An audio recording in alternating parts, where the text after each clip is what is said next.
चलता हूँ। इतना ही काफी था, चलते गए। भोलेनाथ तपस्या में बैठे थे तो प्रणाम किया, भोलेनाथ प्रणाम हो, आपको माता ने आश्रम में याद किया है। भोलेनाथ कहने लगे बिल्कुल नारद जी, अगर आपका आगमन हुआ है तो जरूर याद करती होंगी, अभी मैं जाता हूँ। भोलेनाथ गए, इधर माता पार्वती ने अपने आभूषणों को उतार दिया और आभूषण को उतार करके कोप भवन में चली। कोप भवन क्या है? जब हमारे पहले जमाने में मकान बनाते थे बुजुर्ग लोग, तो उसमें एक अलग से एक कमरा तैयार कराया जाता था जिसके ऊपर लिखा होता था कोप भवन। जब हमारी माताएं रूठ जाती थी तो कोप भवन में चली जाती थी। अगर माताएं कोप भवन में चले जाएं तो समझ लो ये रूठ गई हैं।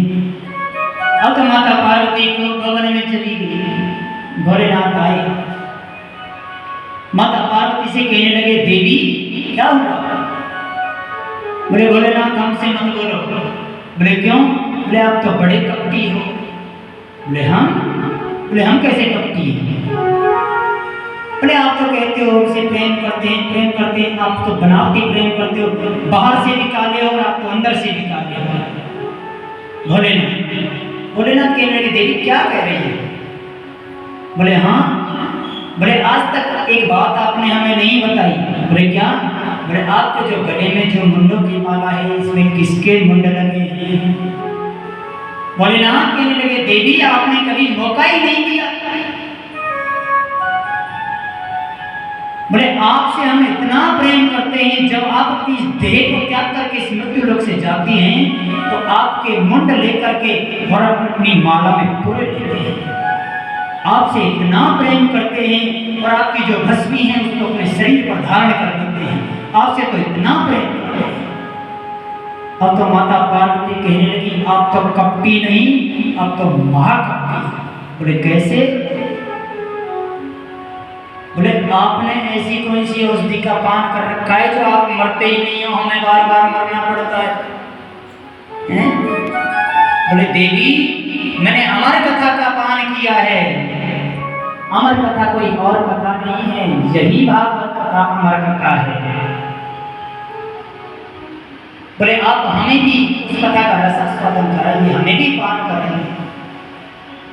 बोले देवी कथा का पान तो आपको करा था, लेकिन कथा मैं एकाग्रचित होकर और आंखें बंद करके करूंगी कथा को, और आप ओम ओम नाम का उच्चारण करना है। संस्कृत में कहते हैं ओम और हिंदी में कहते हैं हाँ जी हाँ जी, एक ही अर्थ है दोनों का। बोले ठीक है। भोलेनाथ भगवान ने 3 ताली बजाई, धुंधुबी बजाने लगे, कैलाश पर्वत से सब पशु पक्षी उड़ गए। भोलेनाथ भगवान बैठ गए, माता पार्वती शनों बैठे। इधर गोलोक धाम में राधा रानी जी की गोद में छोटे से सुख का पक्षी किलोल कर रहा है। राधा रानी ने कहा सुख तुम जाओ मृत्यु लोक में जाकर के और भागवत धर्म का प्रचार करो। सुखदेव कहने लगे माता जो आपकी 2-4 मालाएं मैं यहाँ करता हूँ ना, तो मृत्यु लोक में जाने के बाद वो भी सब छूट जाएंगी। बोले क्यों? बोले विष्णु की माया मुझे जकड़ दी। बोले जाओ हमारा आशीर्वाद है, विष्णु की माया का आपके ऊपर कोई असर नहीं होगा। तो भोलेनाथ भगवान ने 3 तालियां बजाई, माता को शरण बिठा करके आंखें बंद कर करके और कथा को प्रारंभ करा दिया।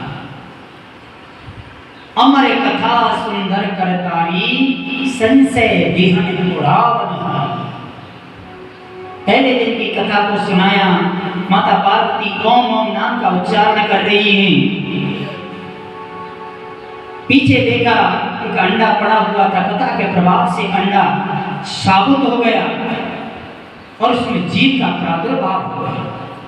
दूसरे दिन की कथा जैसे ही सुनी तो अंडा फूट गया और फूट करके उसमें से छोटा सा एक सुख का बच्चा निकला। सुख पक्षी तोता, हरे हरे पंख है, छोटा है, कथा को सुन रहा है, अमृत वचन सुनने के लिए मिल रहे हैं, बड़ा गदगद हो रहा है। भोलेनाथ भगवान कथा सुना रहे हैं, माता पार्वती ओम ओम नाम का जाप कर रही है। जैसे ही 5वें 6वें दिन की कथा आई, भगवान श्री कृष्ण अपनी लीला को समाप्त कर करके गोलोक धाम जा रही है। उद्धव अर्जुन सब के साथ जाकर के विदा करने के लिए जा रही, तो माता पार्वती को कुंभकर्ण की पत्नी निंद्रा देवी ने घेर लिया। माता को नींद आ गई, माता सो गई। अब जैसे ही सोई तो ओम ओम नाम का जाप बंद हो गया। तोते के बच्चे ने सोचा अगर ओम ओम नाम का जाप बंद कर दिया तो भोलेनाथ भगवान की समाधि टूट जाएगी, कथा अधूरी रह जाएगी। इसलिए माता पार्वती के बोल में, उन्हीं के स्वर में, और तोते के बच्चे ने ओम ओम नाम का उच्चारण शुरू कर दिया। प्रेम से बोलो राधे जय। ओम ओम नाम का जाप शुरू कर दिया। भगवान कथा सुना रहे हैं भोलेनाथ। जैसे ही 7वें दिन की कथा को समापन की ओर ले जा रही हैं, जैसे